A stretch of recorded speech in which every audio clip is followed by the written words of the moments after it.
आम तुरती कोढ़ा तुरब ना उतरब गिरब बनू तो सीधा निकल जाइब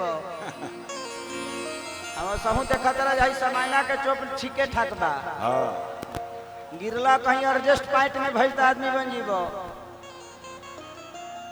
कि माँ के ज्योति से नूर मिलता है सभी के दिलों को सुरूर मिलता है कि माँ के दरबार में जो जाए खाली हाथ जियो शेर जियो उसे कुछ न कुछ जरूर मिलता है।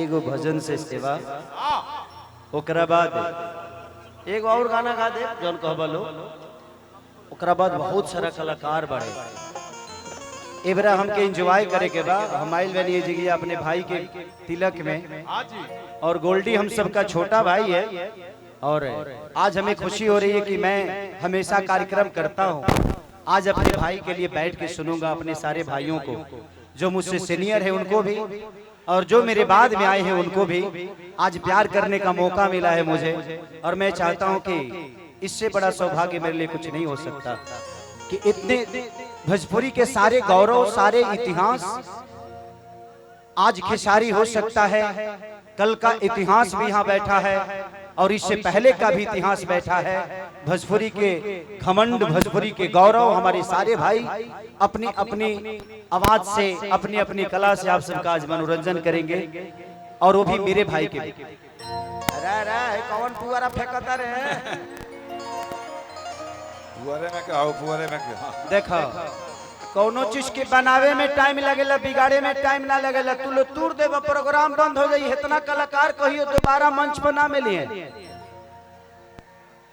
तोहला लोग के लागत होई जे कार्यक्रम हमनी के अपना खाती कैले बनी जाता ना ये आप सब खाती कार्यक्रम इतना सारा कलाकार आइल बड़े तो आप सबके प्यार लेबे खाती आइल बड़े 4-5 जना बानर मिल के तू लो बिगाड़ देबा कौन मतलब बा ना ओकर आप अपने ऊर्जा को दिखाना है ना तो अपने मेहनत से अपने आप पे दिखाओ ताकि कुछ बन जाओ किसी का फंक्शन बिगाड़ने के लिए मत दिखाओ यार अच्छा नहीं लगता सोचो कि तुम्हारे घर पे भी किसी दिन फंक्शन ऐसा ही होगा और कोई जाकर जनरेटर का तार काट देगा तो आपको कैसा लगेगा कभी एक बार ना ये सोचना जरूर तो गलतियां नहीं होगी किसी बहन को छेड़ने से पहले अपनी माँ और बहन को एक बार देख लोगे तो शायद आप किसी के माँ बहन को छेड़ोगे नहीं और उसका सम्मान हमेशा करोगे जियो शेर जियो आपको किसी के लिए दर्द होता है आपके सीने में दर्द होता है तो किसी के दर्द समझोगे कि सोचो कि यार मुझे दर्द होता है तो कितना प्रॉब्लम होता है तो उसको दर्द होता होगा तो कितना प्रॉब्लम होता होगा तो आप अपने आप से सीख सकते हो दुनिया में कोई किताब ज्ञान की नहीं बनी है नहीं तो गौतम बुद्ध पीपल के पेड़ के पास भगवान नहीं बनते किताब में ज्ञान नहीं होती है किताब में रास्ता हो सकता है बस चलना आपको आना चाहिए तो जिंदगी है यार थोड़ा सा एंजॉय कर लो ये बहुत मौका मिलेगा नहीं बार बार आप सबको क्योंकि पता नहीं अब इस घर में शादी होगी कि नहीं होगी होगी तब लड़कर के होई हमने के अपना भतीजा भतीजी खतिया भी अब बड़ा खाली निर्गुण गायब जाओ ओकरा बाद चूसता घुसता कुछ ना होई अभी चूसता घुसता हो जाएगी ऐसे जो अभी बहुत कुछ घुसता चूसता बाद में तो ना हमनी के घुसी ना चूसी शरीर घुस आ भाई दिखाओ कि पनवा से पातरी फूलवा से नाजो अरे हाई मोर माई महारानिया रे थोड़ा सा साइड हो जाइए आप लोग ताकि इन बच्चों को देखने में दिक्कत ना हो ठीक है चला कि पनवा से पातरी फूलवा से नाजो हाई मोर माई महारानिया रे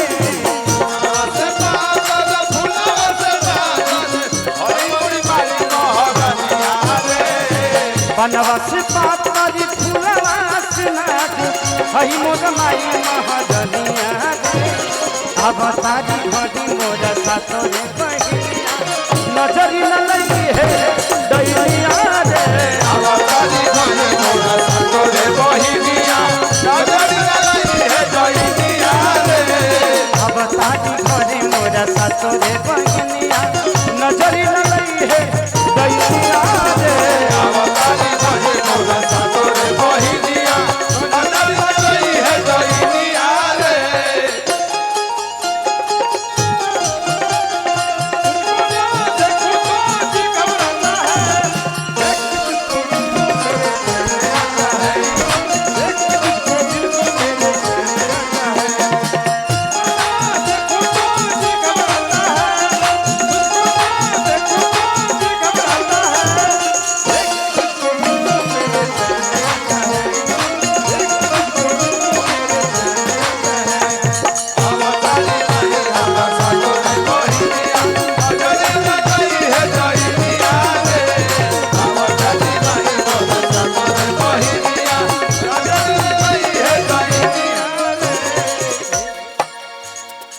क्या चाहते हो शर्मिंदा कर रहे हो अपने भाई को इतने प्यारे हो प्यार में पगला इतना पैसा कौन लुटाता है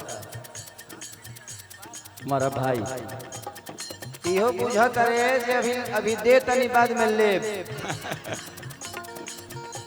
यही मोहब्बत है हम कलाकारों के अंदर बात के लिए अनबन हो सकती है जी बट दिल में किसी के लिए नफरत पैदा नहीं होता वाह क्योंकि कलाकार गुलाब की फूल की तरह होता है हम दूर से देखने में बहुत प्यारे हैं छुओगे तो बिखर भी जाते हैं यार तो कोशिश करिए मेरा भाई समर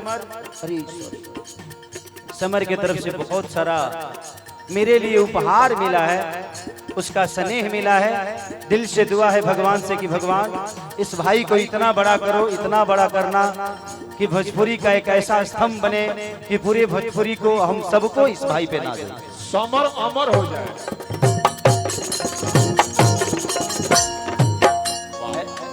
ऐसा भी वरदान नहीं देता मैं कि जो नहीं हो सकता उसके लिए नहीं सही बात है ये अमर हो जी है तो लगे है कुकुराई करे ये ना मुंडा करने के बुझाता अमर हो जी है तो कर सब सिस्टम रेगुलर काम करी बियाह शादी हो गई बगबड़ा जी है का चाहत रह तू हर हसुलिया मंगवनी बाजार से टीका मंग टीका गढ़वनी सोनार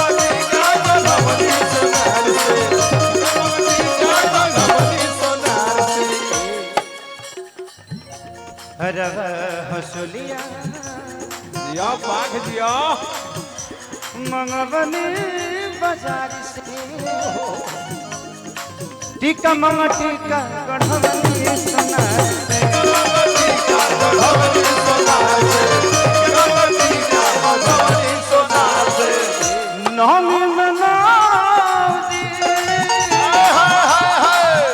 राजा हर जइयार पाइल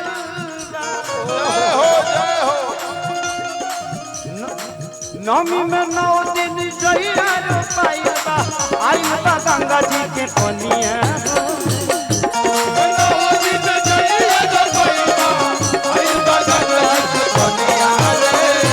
नमी में 9 दिन जइयार पाइल आइल बा गंगा जी के पनिया अब तारी घड़ी मोरा सातोरे बहिनिया नजरी न लई है गइनिया रे अब तारी घड़ी मोरा सातोरे बहिनिया नजरी न लई है गइनिया रे अब तारी घड़ी मोरा सातोरे बहिनिया नजरी न लई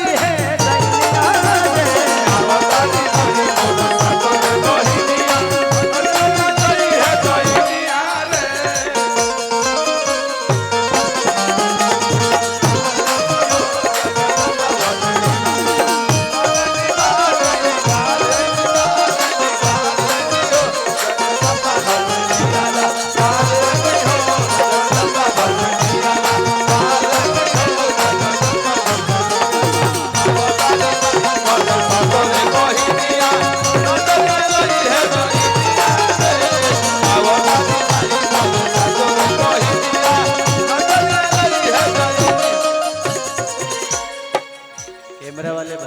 थोड़ा सा अपना ऊपर नीचे कम करो यार।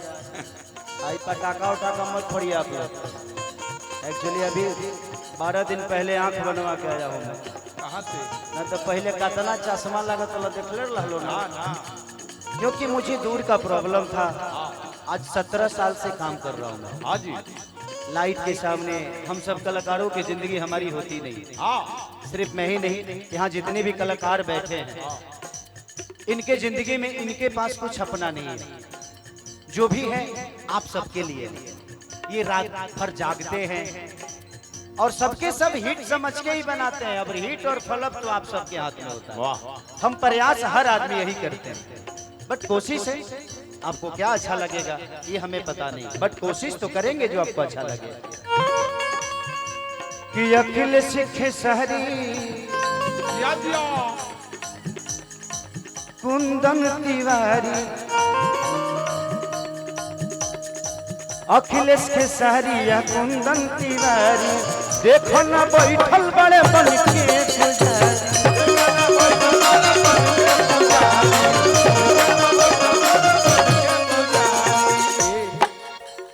अब तू देव। अच्छा, इनको सरसा बुता दे। दीपक दिलदार एक ऐसे कलाकार हैं जिनके साथ मैंने 2 गोला गाया। वाह। हम दोनों भाई बहुत 4-5 दुगोला गाए हैं, जैसे अरविंद सिंह अभियंता जी, अजीत हलचल जी गाते हैं। हाँ जी।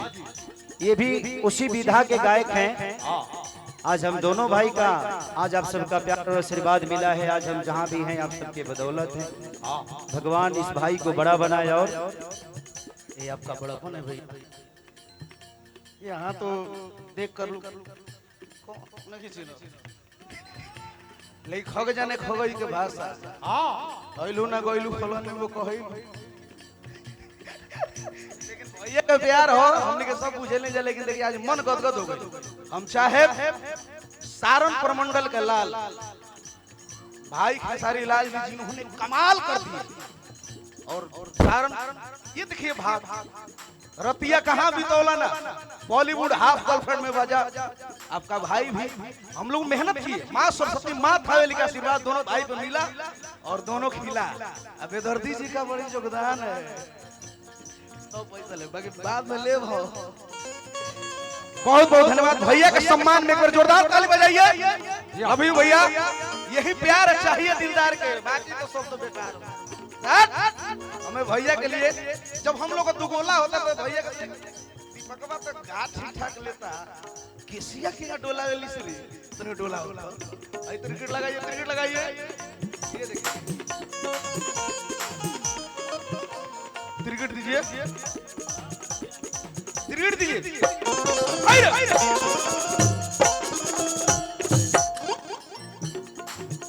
भैया का दुगोला हो गया। उन्हें एक बार जोरदार ताली भैया के सम्मान में। दिल जीत लिए भैया। आज आपने साबित कर दिया दीपक दिलदार का प्रतिष्ठा रख लिया। आज के बाद अब इसे समझिए देव। जिंदगी में एक चीज मैंने सीखी है, सवाल कोई याद रखे नहीं रखे, आपके जवाब दुनिया याद रखती है। तो प्रयास यही करना है कि दुनिया के सवाल चाहे जो भी हो, हमारे जवाब अनुकूल होना चाहिए। जिंदगी में कोई किसी का है नहीं, बट बिना किसी के कोई चल भी तो नहीं सकता। सही बात। हम कहते हैं कि कोई किसी का नहीं है, बट अगर हम ऐसे कर दे, देखिए ये पैसा रख लो। मेरे पापा की एक बात हमेशा मेरे दिल में हमेशा बसती है। लोग कहते हैं मेरे पापा के पास एक साइकिल है जो मेरे पापा के दहेज में मिला था, और आज भी मेरे पापा के पास है। मैंने पापा से बोला कि पापा आपके पास 4-4, 5-5 गाड़ियां हैं, गाड़ी से क्यों नहीं जाते कहीं? बोलते हैं कि बेटा ये तुम्हारी मम्मी है और ये मैं हूं। आजकल लोग चीजों को बदलना जानते हैं। हमने अपने चीजों को खराब होते भी देखा है, उसको बनवा के आज भी मेरे साथ है। रिश्ते वही होते हैं। आजकल लोग कोई सामान खराब होता है तो बेच देते हैं, दूसरा आ जाता है फेंक देते हैं। रिश्ते वही तो है, बिगड़ता है बनवाओ। फिर उसको चलाओ, फिर बिगड़ेगा, फिर बनवाओ, यही तो रिश्ता है। लोग कहते हैं लैला मजनू का प्यार, मुझे लगता है कि मेरे मम्मी लैला मजनू के बाप है। मेरे मम्मी पापा, मैं डेली अपने मम्मी को लड़ते हुए पापा से देखता हूँ, उसके बाद शाम के रोटी दोनों बैठकर जब खाते हैं तो लगता है यार ये झगड़ते कब है। ये हमारे रिश्ते हैं, बिगड़ता है। मैंने अपने बीवी से कहा कि देखो तुम मुझे छोड़ दोगी तो 6 महीने बाद तुम्हें भी कोई मिल जाएगा, हम तो 10 मिनट में मिल जाएगी। लेकिन मैं रिश्ते की बात कर रहा हूं, आप लोग इस बात को सुनिएगा जरूर। लेकिन 6 महीने बाद, 6 महीने तक मैं भी बहुत उसको प्यार करूंगा, वो भी मुझे बहुत प्यार करेगी। लेकिन चंदा 6 महीना बाद क्या गारंटी है कि तुम्हारी तरह वो नहीं लड़ेगी। 6 महीने बाद फिर वो तुम्हारी तरह मुझसे लड़ेगी और फिर मैं तुम्हें छोड़ूंगा। और हर आदमी वैसा ही करेगा और तुम्हारे साथ भी ऐसा ही होगा। खेसरिया तो 1 2 पलांटी मारता, जवन मिली तो 9 गो पलांटी मारी। तो कोई जरूरी नहीं है, रिश्तों को बदलो मत, रिपेयर करो, रिपेयरिंग करो। जैसे सामान को रिपेयरिंग करके चलाते हो वैसे रिश्ते को रिपेयरिंग करो। और आज खेसारी लाल और चंदा का जोड़ी 20 साल का हो गया। वाह। जिंदगी में किसी को बदलना जरूरी नहीं है, खुद को बदलना जरूरी है। अपने आप वो सही हो जाएगा, एक बार बदल के तो देखो यार, उसके हिसाब से बदल दो। उसको जो पसंद नहीं है उसके पसंद की चीज करो, कभी खराब नहीं होगा। कि अखिल सिखे शहरिया कुंदन तिवारी, याद बड़ी आवत यादों के यारी,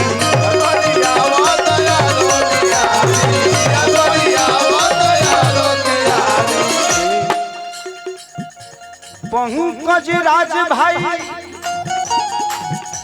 कहलू समर सिंह, कैले रखे सितैयरिया रे,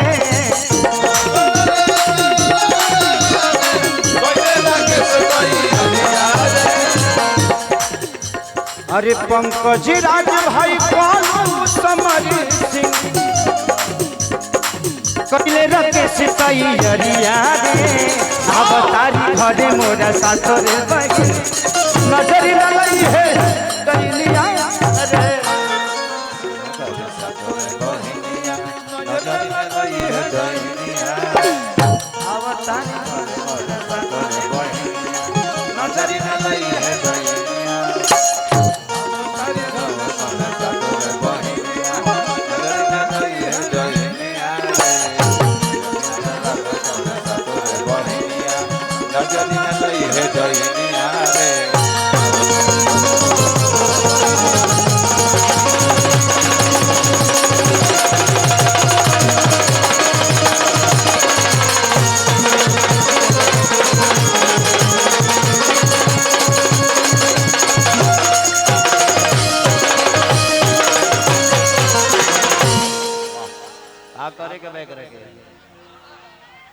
भूख भूख मत करो, भूख भाग मत एकदम सीधे छोड़ दो बाबू।